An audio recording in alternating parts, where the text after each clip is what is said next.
Встреча, посвященная 225-летию со дня рождения великого русского поэта Александра Сергеевича Пушкина, проходит здесь, в музее Евгения Баратынского, не случайно. Он поэт пушкинской эпохи и один из близких его друзей. Вот этот пушкинский памятник, как вы помните, был сохранен.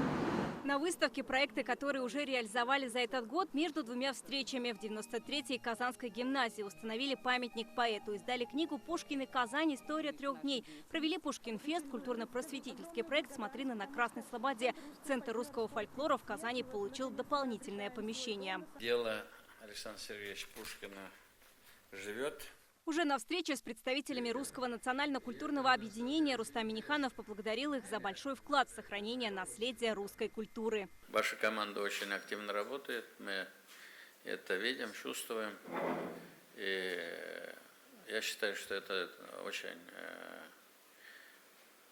большое наше богатство, то, что вот в мире согласия у нас была очень такая добрая встреча. Ирина Александровская, в свою очередь, поблагодарила Рустама Минниханова за поддержку их инициатив и проектов. Удается решать очень многие проекты в полной гармонии и взаимопонимании, чему мы очень рады. И, конечно, ваши поручения, которые даются ежегодно на наши традиционные встречи, мы рады, что они не только не остаются без внимания, но очень с душой исполняются. В Нижнекамске уже завтра, в день рождения Пушкина, откроют памятник и присвоят его имя третьему лицею. Председатель Русского общества Нижнекамска обратился к Рустаму Минниханову с просьбой помочь сделать ремонт в учебном заведении.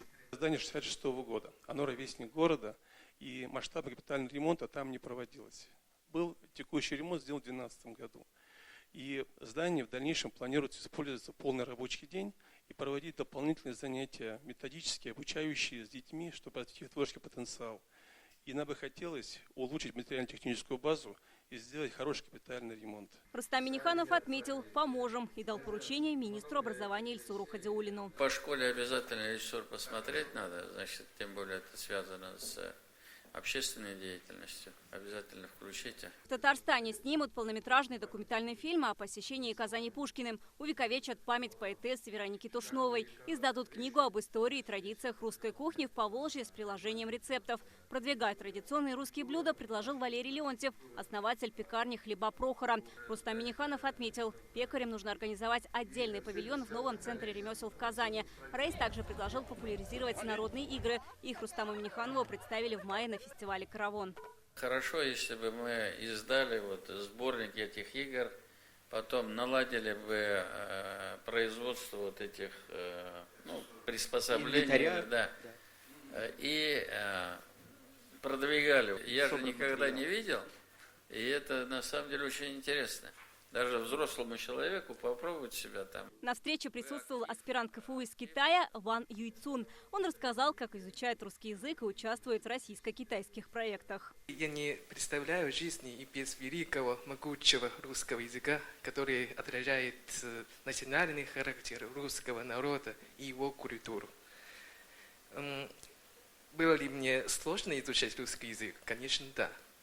В процессе его изучения я столкнулся с рядом трудностей. Но, как говорится, первый блин комом. Рустам Минниханов сегодня поддержал озвученные инициативы. Масштабное празднование 225-летия со дня рождения великого русского поэта пройдут завтра по всей республике. Вероника Гайнуддинова, Лисан Саитова, ТНВ, Казань.